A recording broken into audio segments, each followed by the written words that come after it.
Bonsoir, alors je vais faire une vidéo d'information ce soir sur la réponse officielle de Jetlix, vous allez voir, c'est très intéressant. Aussi parler de la nouvelle politique de Tesla sur la garantie des batteries, là ça coince un peu. Et aussi que les véhicules électriques en France cassent la baraque, notamment une voiture, mais cette voiture, c'est pas la Model 3, donc on va voir ça tout de suite. Alors tout d'abord, apparemment ma vidéo sur les problèmes avec Jetlix a porté ses fruits puisque j'ai une réponse officielle de Jetlix aujourd'hui à la fois sur la chaîne et sur mon email.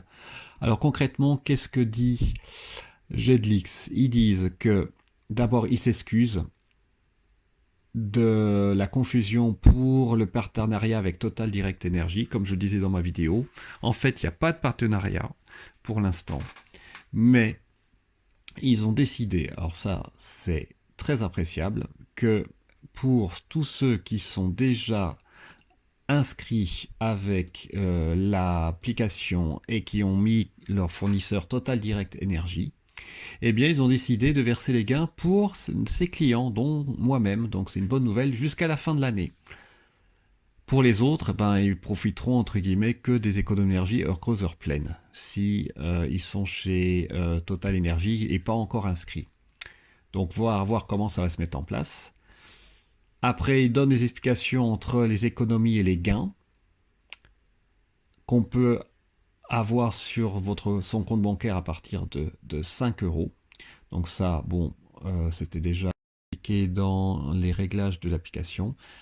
Et enfin, il précise bien en troisième partie quels sont les partenaires Plume Energy, que je ne connais pas, E-Kilowattheure, Green Riello Energy et Cdiscount. Donc moi, le seul que je connais là, a priori, c'est Cdiscount. Et il précise aussi qu'actuellement, il n'y a que Tesla qui est supporté pour la gestion automatique de la charge. Mais a priori, ça va sûrement changer dans le futur. En tout cas, ils remercient Tesla Alsace, c'est toujours ça de prix. Je me suis permis de leur répondre et leur dire que je trouve leur démarche plutôt positive.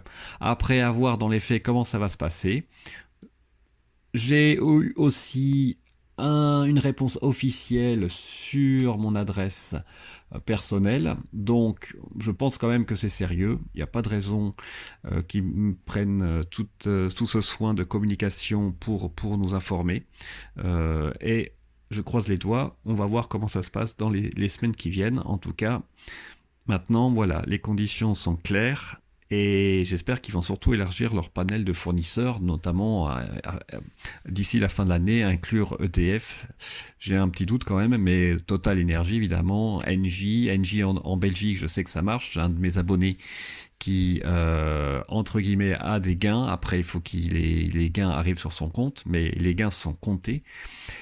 Et donc, on va voir dans les semaines qui viennent, mais je suis plutôt optimiste. En tout cas, c'est bien de la part de Jetlix d'avoir répondu rapidement. C'est, je trouve, professionnel. Ensuite, la deuxième information dont je voulais parler, évidemment, c'est la fin de la garantie de kilométrage illimité sur les modèles S et X. Donc, qui va être maintenant soit de 240 000 km ou de 8 ans. Donc on n'aura plus comme le fameux allemand là, qui avait fait des 500 000 km en quelques années et qui s'est fait faire remplacer gratuitement sa batterie, ça n'existera plus. Donc bon, ils changent leur garantie, c'est clair. Pour la Model 3, moi je crois que j'ai 160 000 et ça maintenant 192 000 pour la grande autonomie et performance. Toujours dans la limite de 8 années, donc pour moi honnêtement ça change pas grand chose. Par contre ce qui change c'est que les mises à jour de la voiture qui entraînent une baisse de l'autonomie, et bien ça c'est plus pris dans la garantie. Donc ça c'est un peu pour se couvrir quand même, puisqu'il y avait eu un souci il y a quelques mois où ils avaient, à part mise à jour, baissé l'autonomie de la batterie pour protéger la batterie. Mais ça, c'était pas dans le contrat de départ, donc certains clients s'étaient plaints. Maintenant, c'est clair, c'est plus pris dans la garantie, et même si votre capacité devient inférieure à 70% suite à une mise à jour, eh ben, vous l'avez, entre guillemets, dans le baba. Donc ça, c'est pas une très bonne nouvelle.